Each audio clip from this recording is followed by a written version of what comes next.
So my talk title is Acceptance and Letting Go. For those that don't know me, my name is Reverend Thomas DeSchutter. I am the spiritual leader for Unity Vancouver Island.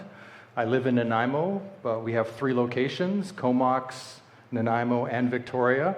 And I tend to speak mostly in Nanaimo, but I also make excursions up to Comox and trips down to Victoria on Sunday mornings and serve however I can. I was ordained just a few years ago, so I haven't been at this a very long time. So with my talk title of Acceptance and Letting Go, first of all, I'd like you to just accept whatever I have here to say tonight. And if it doesn't work for you and you think I'm not very good, just let that go as you leave, and everything will be fine.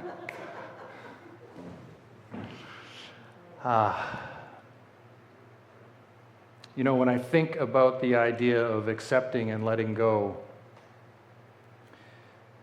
they kind of work together. And so what I mean by that is that when we're willing and wanting to accept things into our lives, so even just think of it like this, as somebody brings you a gift, something new. Maybe it's a new dish, for example, but your cupboards are full already. Really, in order to accept that dish and make use of it, we tend to have to get rid of something in order to make space for that. I had this coach years ago, Isabelle Mercier. You may know the name, you may not. She told me that when she went shopping, she was very disciplined. She's very successful in her business, and she's very disciplined and focused.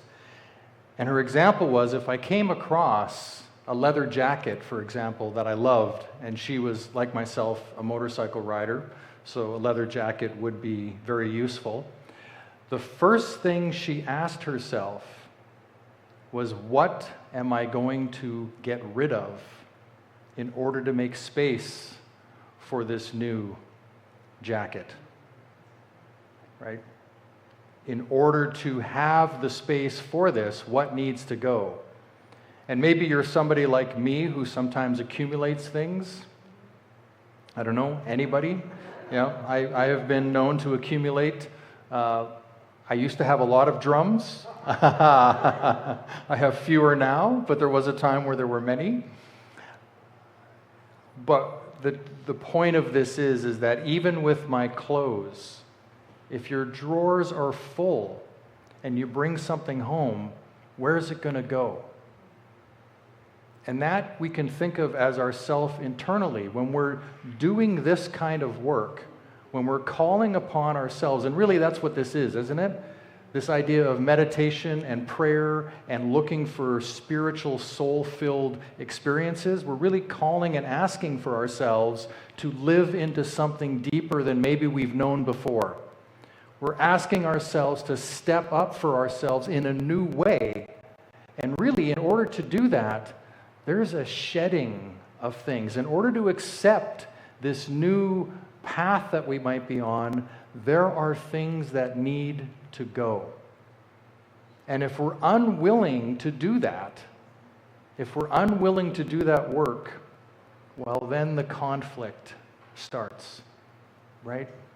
The disagreements internally, the self-doubt begins, the questioning of ourselves, and we really live then in a state of disenchantment, disheartedness, and it becomes a lot harder to climb that wall of newness that we're asking, because it's really about who you're being. It's our beingness. And we're inviting something new, yet we might be hanging on to all of those old parts that maybe don't work so well. The best example I can give you is that I did not plan on ever becoming a minister. That was never on my list of things to do. And, you know, for some reason, the idea was just there it was, and it was like, oh, I need to do this. Now, what I have in my head are some people from high school if you can believe it. The people in high school that I kind of lost contact with, they were really good friends then, but they're not really close friends now. And yet, as I try to move forward into this new being that I have, I can hear them judging me. And at times, it actually holds me back.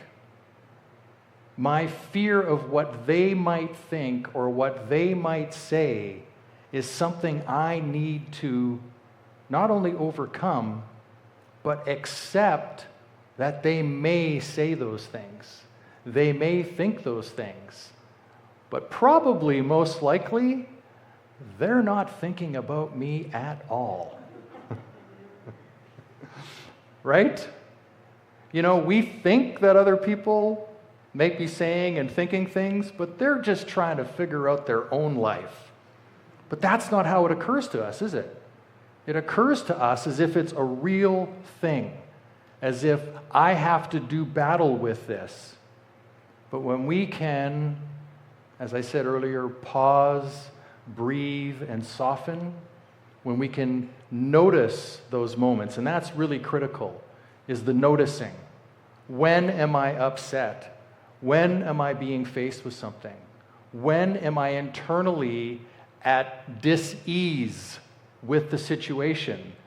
That's when we need to notice and actually step into that practice of acceptance. Hey, this is the way I feel right now.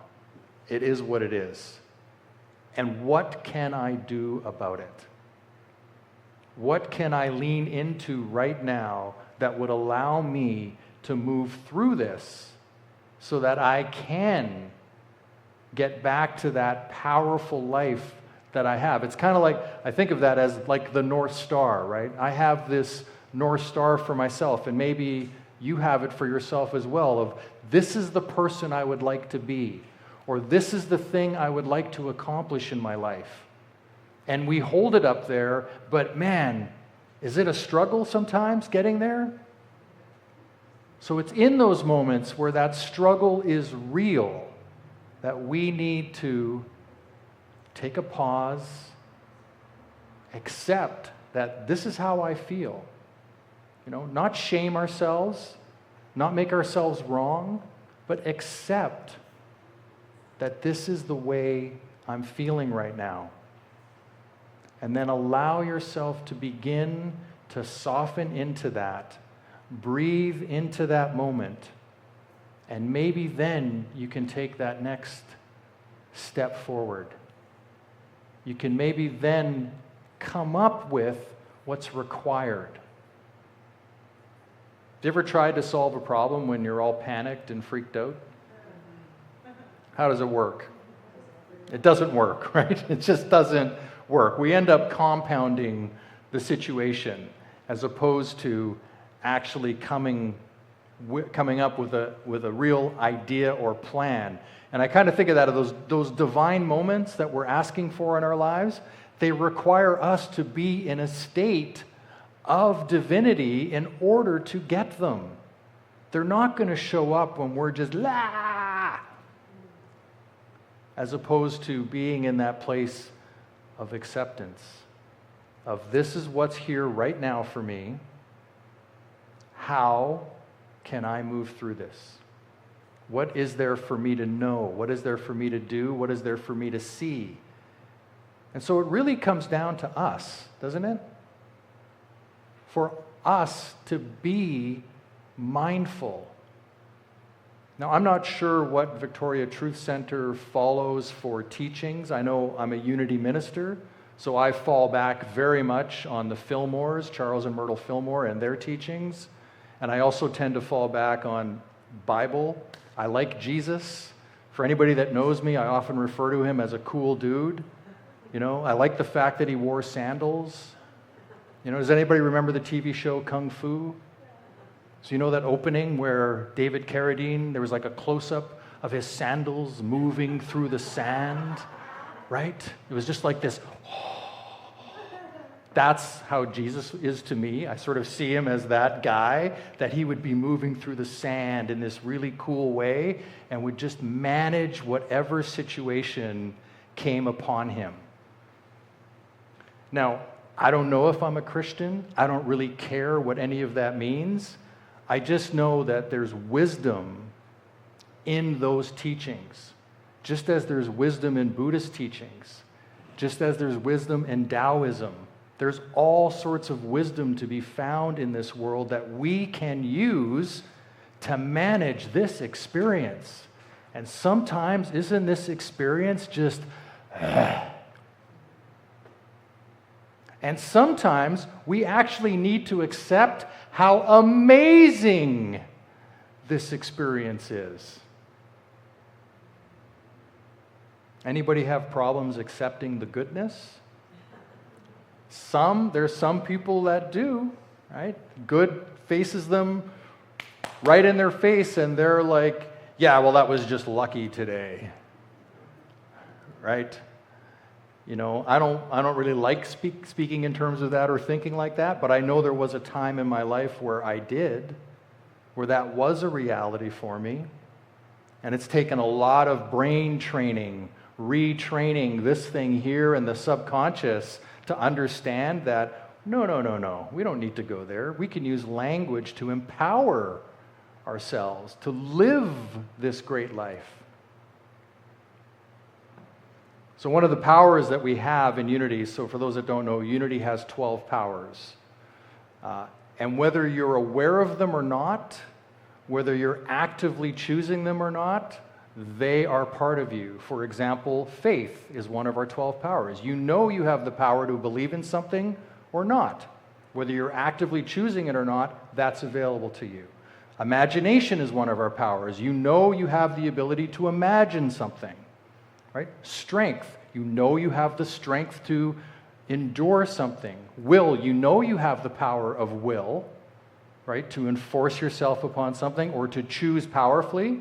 So whether you're using these powers or not, they're actually part of you. It's what I believe. One of those powers is the power to release, to let go, or as we put it, to denounce, to clarify. So sometimes life looks a lot like letting go of things so that we can accept something new into our lives or even accept what's happening to us right now. Maybe we need to let go of fear in that moment. Maybe we need to let go of grief in that moment so that we can do the next thing. Doesn't mean we sidestep it and not deal with it. It just means maybe in this moment I actually need to release that, do this over here, and then come back to that. And so I think of our fellow congregant June. I don't know June. Junie, sorry, I didn't know Junie. But inside of her passing is both acceptance and letting go. That is something we really need to deal with, especially as we move forward in life. We're going to see and feel that experience of people passing on and our willingness to accept it and let it go and to grieve however that looks for each of us. And so with that in mind, I will invite all of us for tomorrow to just spend a few moments thinking, maybe in your morning meditation or afternoon, whenever that happens for you, to have a look and ask the question of yourself, is there something that I am not accepting right now in my life that I could look at and truly accept the way it is? And if so, is there something I can let go of at the same time? Is there something that is in me, whether it's anger at somebody or a disagreement or a frustration? Is there something here that I can let go of? Because I promise you, it's in that acceptance and letting go that peace and love and just wholesomeness is available in that moment. Namaste.